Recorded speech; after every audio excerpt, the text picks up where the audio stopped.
Последната поголема интервенција на водоводната мрежа во Гостивар била направена на 7 мај годинава, открива интернет порталот на јавното предпријатие Комуналец. Гостиварчани биле предупредени дека од 7 до 19 часот нема да имаат вода, затоа што поради работи на коридор 8 од Бехтел и Енка ќе се преместува главната водоводна цевка. Дел од луѓето кои се обратија до Телма велат дека се сомневаат дека проблемите тогаш се зголемиле.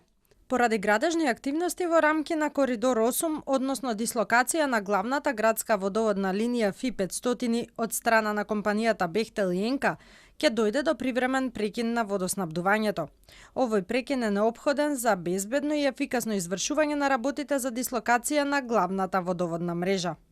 На проширувањето на делницата Тетово Гостивар и Гостивар Бокујчани активно се работи и токму тоа околу Гостивар. Сепак денеска на прашањата на Телма не одговорија ниту од општината, ниту од комуналното предпријатие, а од конзорциумот Бехтел и Енка најавија одговор за тоа што точно се случувало при градежните работи.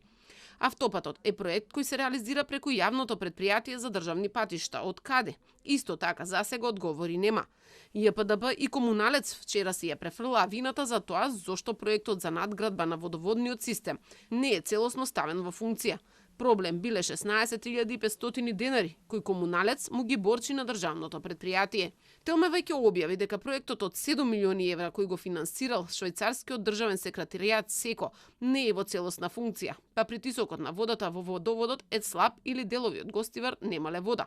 На епидемијата и претходаа протестите на жителите на Дебреше, неколку денови пред да бидат вклучени пумпите кои требало да ја дадат сила на водата, но ја загадија.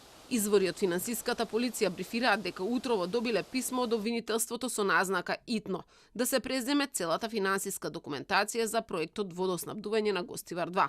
Образложението било дека е отворена истрага после медиумските написи.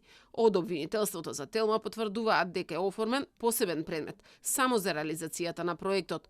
Во меѓувреме се уште трае истрагата за директорката и двајцата раководители кои дале налог на вработени во Комуналец да ги постават пумпите на 25 јуни, од кој подоцна водата беше загадена со фекалии.